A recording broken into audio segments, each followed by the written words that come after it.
se dirigirá a ustedes el director ejecutivo del Centro de Estudios Tributarios de la Facultad de Economía y Negocios de la Universidad de Chile, Magíster Gonzalo Polanco Zamora, quien dictará la conferencia denominada Elusión, Evasión y Planificación, Cambios en la Profesión. Cabe mencionar que el señor Polanco es abogado de la Universidad de Chile, magíster en Ciencia Política de la Pontificia Universidad Católica de Chile, diplomado en Tributación Nacional de la Facultad de Ciencias Económicas y Administrativas de la Universidad de Chile, Master of Laws, London School of Economics and Political Science del Reino Unido. En la actualidad se desempeña como director ejecutivo del Centro de Estudios Tributarios de la Facultad de Economía y Negocios, FEN, de la Universidad de Chile. Por ello, y sin más preámbulo, dejamos con ustedes al señor Gonzalo Polanco Zamora con la conferencia denominada Elusión, Evasión y Planificación, Cambios en la Profesión.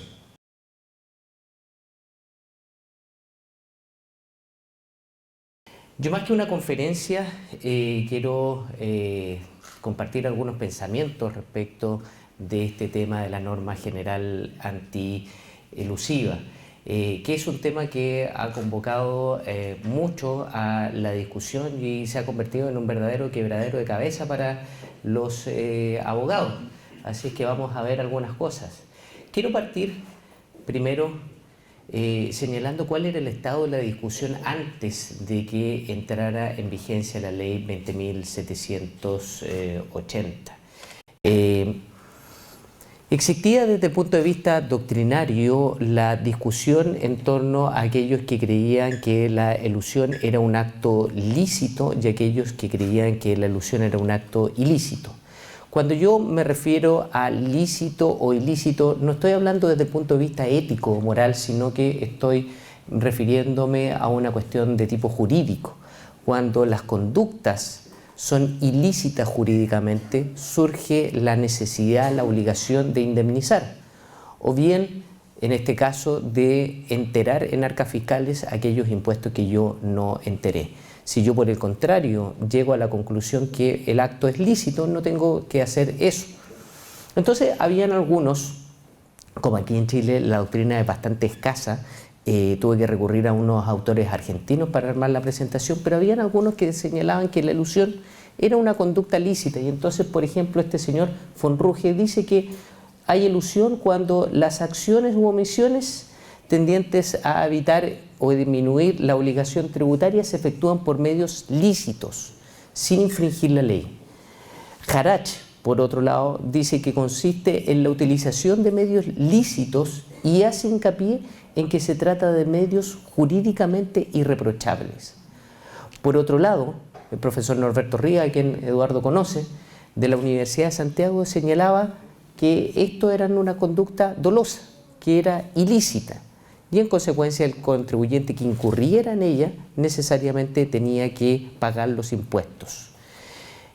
En conclusión, no existía una uniformidad o un criterio en la doctrina acerca de la licitud o ilicitud de la elusión. Vamos a ver qué es lo que sucede desde el punto de vista jurisprudencial. El año 2003, la Corte Suprema tuvo la oportunidad de pronunciarse respecto a este tema en un caso que es muy conocido, no sé si lo habrán visto en sus estudios o no, de Inmobiliaria Bahía con Servicio de Impuestos Internos. Porque es bastante simple y breve y voy a explicar un poco en qué se trataba esto. Los socios, los dueños de estas sociedades administraban unas cabañas de veraneo en la cuarta región de Coquimbo.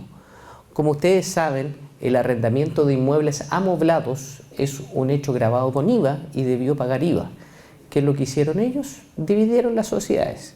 Entonces crearon Inmobiliaria Bahía, sociedad anónima que se dedicaba solamente al arrendamiento de inmuebles, supuestamente desprovisto de cualquier tipo de enseres, y Prestaciones Caldera Limitada, que eran lo que efectivamente arrendaban el televisor, la cuchillería, los colchones, etc.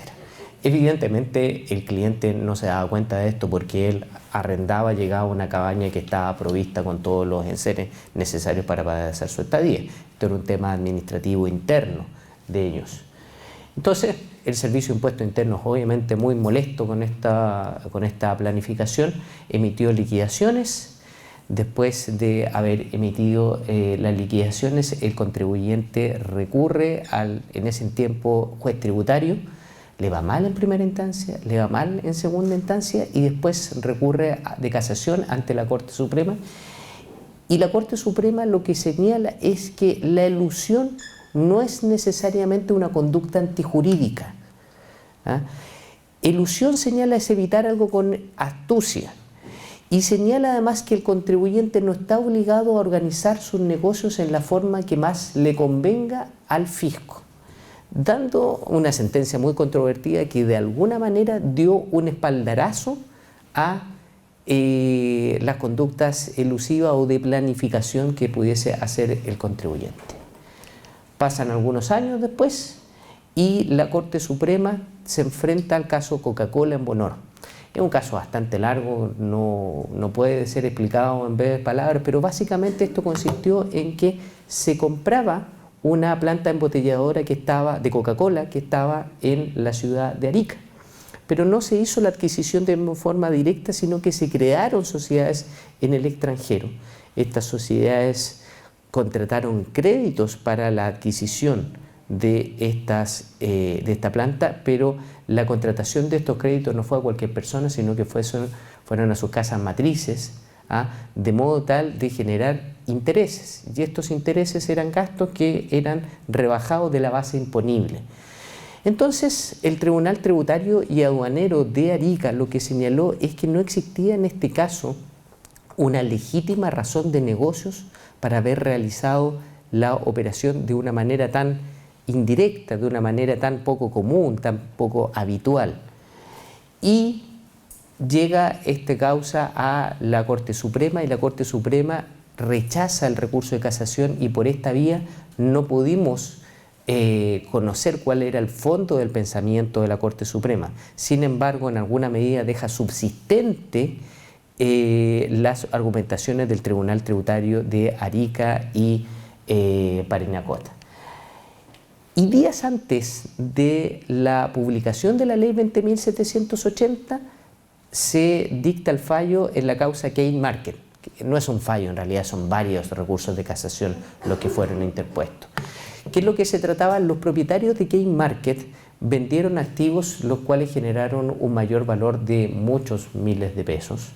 Esto, si llegaba a sus globales complementarios, implicaban un gran pago de impuestos y lo que ellos hicieron fue aquellos socios de la sociedad los iban desvinculando, los iban despidiendo uno a uno y mientras estaban fuera de la sociedad los contrataban como empleados y celebraban con ellos convenios, depósitos convenidos. Entonces todo este mayor valor correspondiente a la venta de activos pasó a ser un depósito convenido y como ustedes saben los depósitos convenidos tienen franquicias tributarias y en consecuencia no pagaban el global complementario. ¿Qué es lo que dice la Corte Suprema? Dice que la elusión tributaria no consiste en una elección lícita dentro de determinadas opciones que el legislador tributario entrega, sino que en el comportamiento del contribuyente consistente en evitar el presupuesto de cualquier obligación tributaria o disminuir la carga tributaria, fíjense, a través de un medio jurídicamente anómalo, infringiendo de manera indirecta las disposiciones legales. De modo tal que tenemos que en el transcurso de poco más de 10 años una jurisprudencia, por decirlo menos, un tanto zigzagueante en el tema de la elusión. Por una parte, entonces, una especie de espaldarazo a la planificación tributaria y 10 años después nos dicen, mire, cuidado con la elusión tributaria porque esto no es una conducta lícita. Hasta que llega entonces la ley 20.780, que se dicta el 29 de septiembre del 2014, pero que entra en vigencia respecto de estas disposiciones el 30 de septiembre del año recién pasado. Y esta es una norma que es difícil de digerir y les pido perdón porque hay algunas láminas que voy a tener que leer, pero que en realidad no es fácil tratar de explicar la norma.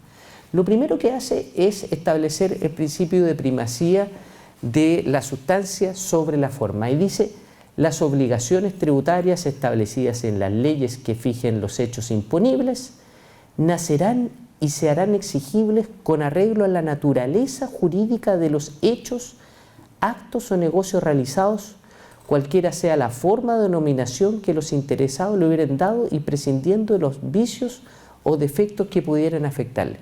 Y entonces uno dice ahí, oye, pero esto es un poco obvio, ¿no? Porque las obligaciones tributarias toda la vida han nacido en atención a la naturaleza jurídica de los actos de los contratos.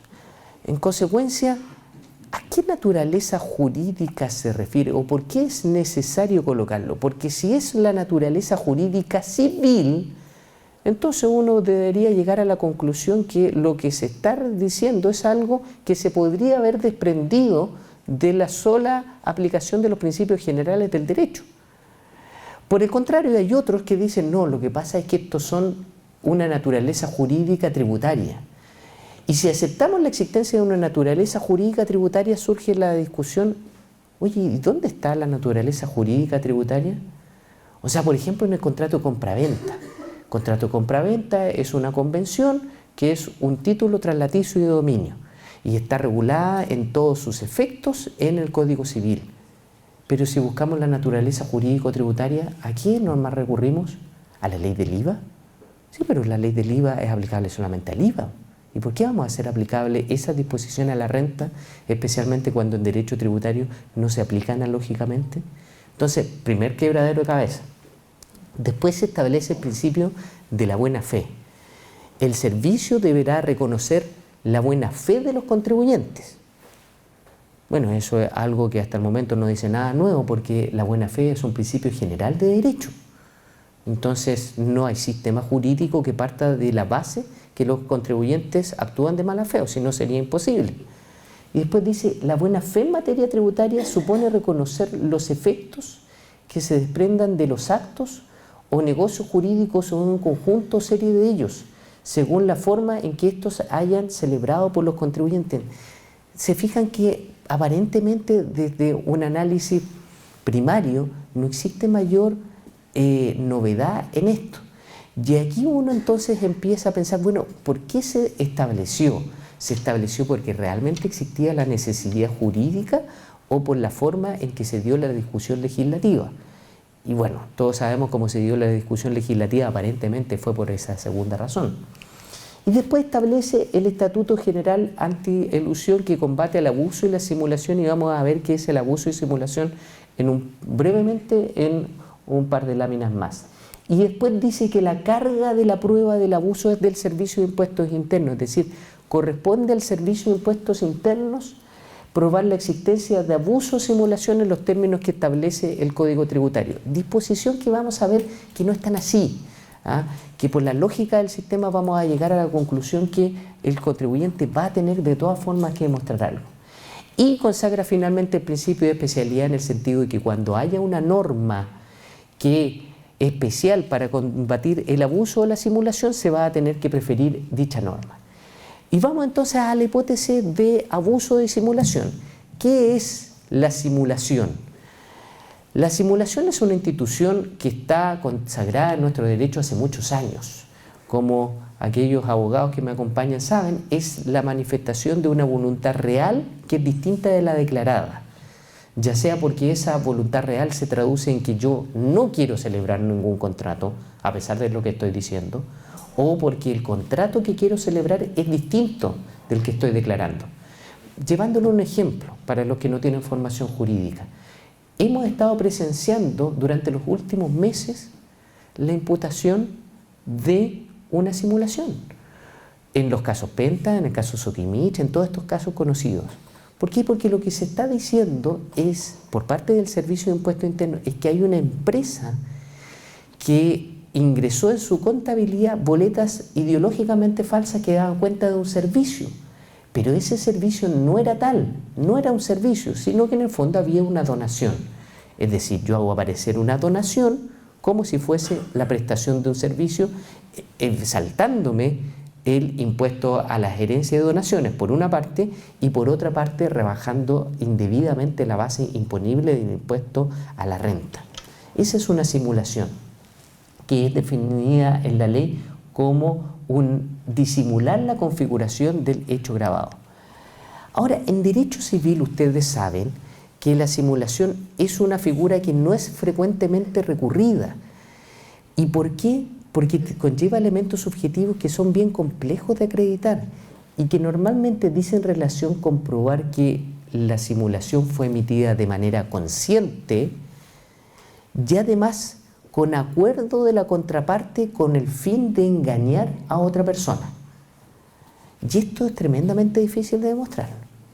Sin embargo, y hago mención de esto para que no se confundan, tanto el Servicio de Impuestos Internos como los autores de la norma, ayer estuve hablando con uno de los autores de la norma, indican que esta es una conducta en materia tributaria de carácter objetivo, es decir, no es necesario probar elementos de carácter volitivo en la conducta simulada.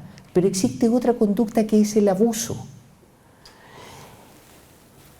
Y esta sí que es una figura nueva, y permíteme leerla. Dice: se entenderá que existe abuso en materia tributaria cuando se evite total o parcialmente la realización del hecho grabado, o se disminuya la base imponible o la obligación tributaria, o se postergue o difiera el nacimiento de dicha obligación mediante actos o negocios jurídicos que, individualmente considerados en su conjunto, no produzcan resultados o efectos jurídicos o económicos relevantes para el contribuyente o un tercero que sean distintos de los meramente tributarios.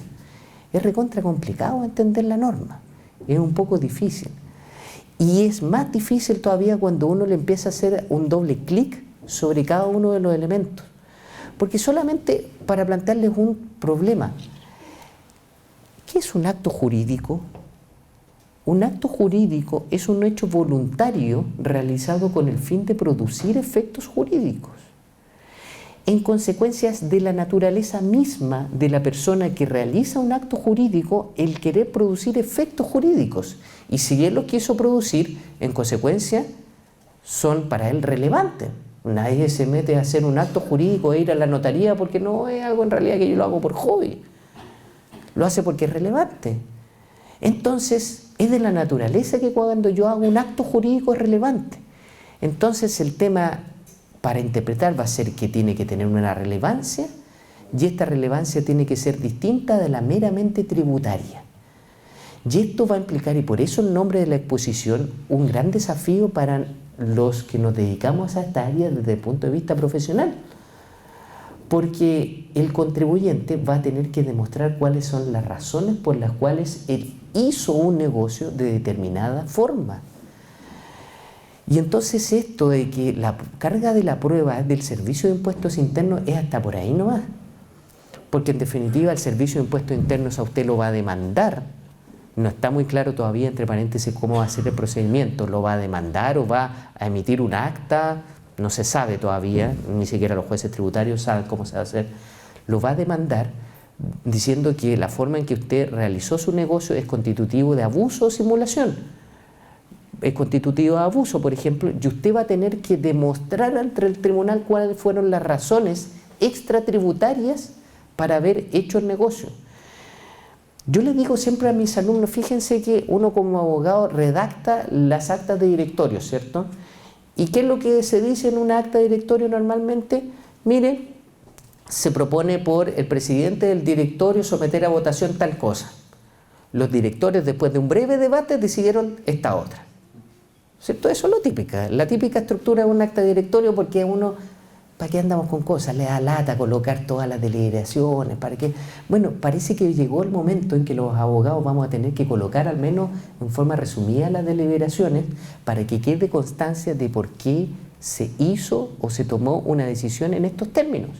Entonces, se dan cuenta que hay un desafío profesional no solamente para los contadores auditores, sino que para los abogados también.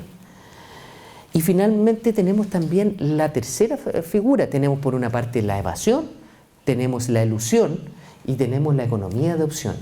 ¿Y cuál es la economía de opción? Es la posibilidad para elegir entre dos o más fórmulas jurídicas que la legislación tributaria ofrece con todas sus consecuencias jurídicas con todas las consecuencias económicas, pero y aquí la parte importante, siempre que estas fórmulas hayan sido previamente reconocidas por el legislador.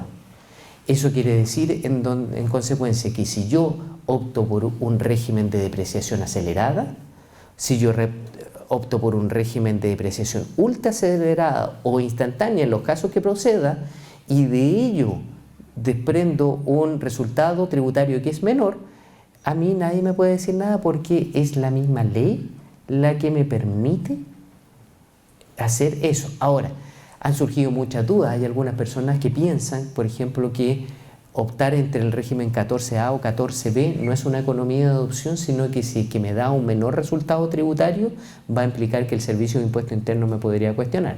Eso desde mi punto de vista es un poco mucho.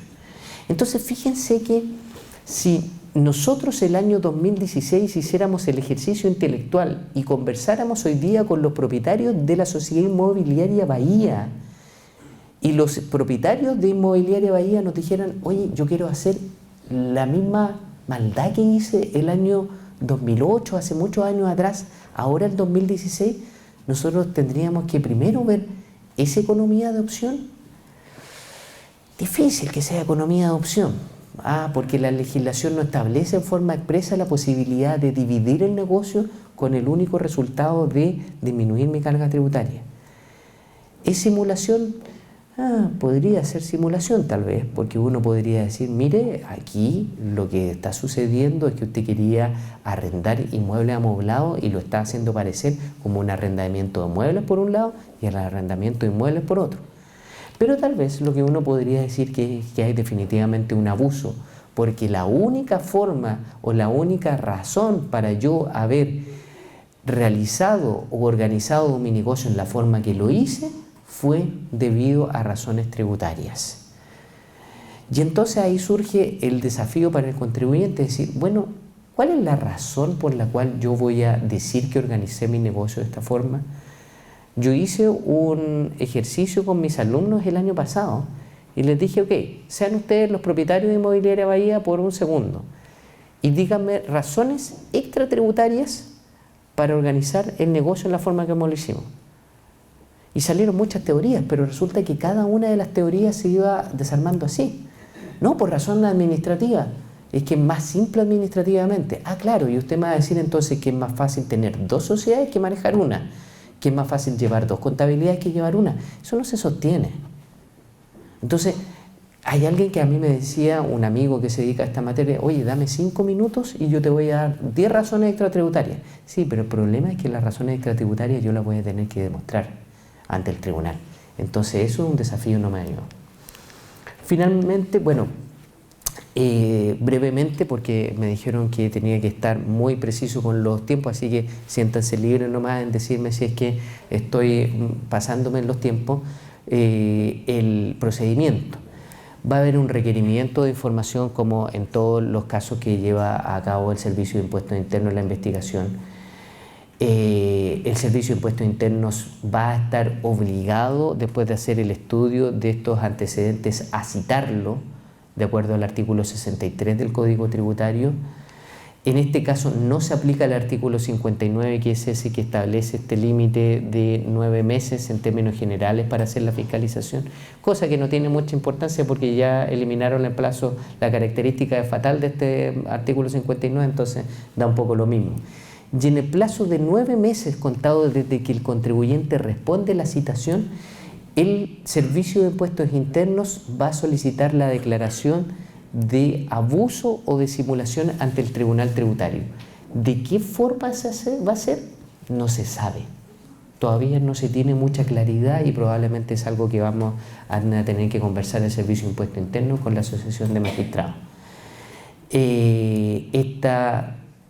En una sentencia de primera instancia, el Tribunal Tributario y Aduanero, curiosamente, lo que va a decir es si hay abuso o simulación, cuáles son los hechos constitutivos del abuso o simulación, cuáles son las causas o los fundamentos para constituirlo, y además va a determinar cuáles son los impuestos adeudados, lo que va a transformar a los tribunales tributarios y aduaneros en una verdadera unidad liquidadora de impuestos. Imagínense lo contento que están los tribunales tributarios y aduaneros con esta responsabilidad, que es compleja, porque normalmente los tribunales tributarios y aduaneros fallan de manera más bien conceptual. Y los cálculos normalmente no son parte de la controversia, salvo que el contribuyente diga que los cálculos están mal hechos. ¿Ah? Pero en general no son parte de la controversia. En cambio, ahora los tribunales tributarios y aduaneros se van a meter a calcular los impuestos. Eso es recontra complicado.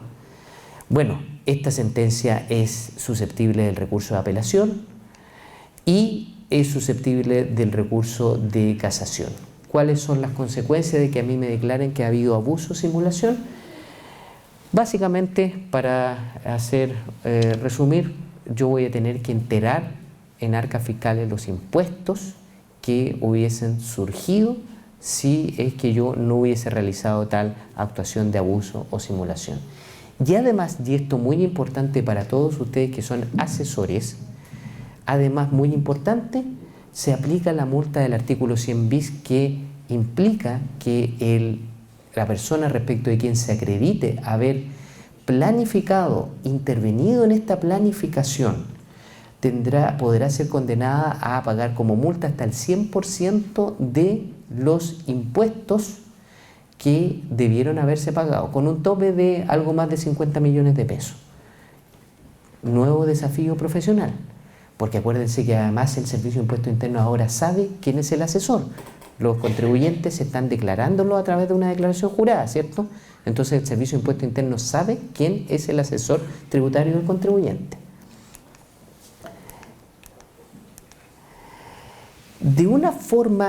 Como una forma de darle más certezas al contribuyente, se estableció el mecanismo de consultas del artículo 26 del Código Tributario. Los contribuyentes o los obligados directos al pago del impuesto pueden hacer consultas al Servicio de Impuestos Internos, poniendo obviamente en conocimiento toda la forma, toda la operatoria de su negocio. Suponiendo que el contribuyente es tan valiente para hacerlo, suponiendo que lo es, y hay que ver cuántos van a ser los valientes en hacerlo, el servicio va a tener un plazo de 90 días para responder esta consulta. Plazo de 90 días que se cuenta no desde el momento en que usted hace la consulta, sino que desde el momento en que se reúnen todos los antecedentes necesarios para que el Servicio de Impuestos Internos responda. Es decir, si es que el servicio necesitaba un oficio, por ejemplo, de la Superintendencia de Banco, llega el oficio y ahí se empiezan a contar los 90 días. ¿Respuesta posible? Señor, esto no es constitutivo de abuso y simulación, váyase tranquilo por la vía. La respuesta va a ser vinculante para el Servicio de Impuestos Internos, es decir, el servicio no podría después hacer una revisión de esto, atendiendo a que existiría abuso o simulación, salvo si el contribuyente cambia una coma aquello que ha puesto en conocimiento al Servicio de Impuestos Internos. Cualquier modificación que haya ya deja de existir el efecto vinculante. Número 2. O alternativa 2, el Servicio de Impuestos Internos dice, sí señor, esto es constitutivo de abuso o simulación, el contribuyente ya tiene una tarjeta amarilla y ya sabe lo que le puede pasar. Número 3, pasa el plazo de 90 días y el Servicio de Impuestos Internos no dice nada. Al principio la norma decía que la solicitud se entendía por rechazada, cosa que era bien rara porque uno en realidad no le estaba solicitando al Servicio de Impuestos Internos que devolviera dinero, sino que lo que estaba solicitando o haciendo una pregunta. ¿Es constitutivo de abuso o simulación? Y me decían, no, esto está rechazado. No se entendía. Entonces, con la ley de simplificación de la reforma, se entiende que la consulta no ha sido ingresada si pasan de 90 días y no se ha respondido. Se entiende y el contribuyente entonces puede volver a hacerla. Esto supuestamente es una forma de proteger al contribuyente. ¿Por qué? Porque si la consulta no ha sido ingresada, el Servicio de Impuestos Internos no lo puede fiscalizar, porque usted no ingresó ninguna consulta. Entonces no podría tomar esos datos de consulta y decir, oye, no te respondí, más encima te voy a ir a fiscalizar. No podría hacer eso. Pero y aquí una crítica en realidad. Yo creo que esta es una de las normas más perjudiciales, porque pensar que si un contribuyente tiene que esperar 90 días, después esperar otros 90 días y después quizás esperar otros tercer 90 días, el negocio ya se fue de sus manos. Eso los negocios no esperan, digamos, no esperan una resolución del Servicio de Impuesto Interno. La ley de 20.899 señaló que toda persona puede efectuar consultas de carácter general para obtener estas respuestas, no obstante no ser el contribuyente directamente afectado o no ser la persona que va a realizar la operación. Pero estas respuestas no van a ser vinculantes. Sí, lo interesante que tiene esta disposición es que las consultas y las respuestas van a ser puestas a disposición del público en el sitio web del Servicio de Impuesto Interno, lo que va a ir generando una jurisprudencia administrativa para saber en definitiva por dónde se puede ir el contribuyente y por dónde no.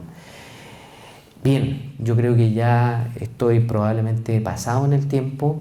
Quiero sencillamente felicitar a todos aquellos que han terminado este diploma. Por sus caras se nota el cansancio, pero sí que es un cansancio como de este cansancio fructífero porque han aprendido. Voy a recoger el guante de lo que me señaló Eduardo. El padre, podríamos decir, no va a dejar solo a su hijo, no se preocupe. Vamos a realizar actividades. Para mí es un honor poder estar acá. Y no les quepa la menor duda que nos vamos a seguir viendo porque yo soy de los convencidos que las universidades se tienen que apoyar. Y las dos son universidades públicas, las dos son universidades que tienen una vocación nacional, entonces necesitamos apoyarnos, así que vamos a estar en contacto. Muchas gracias.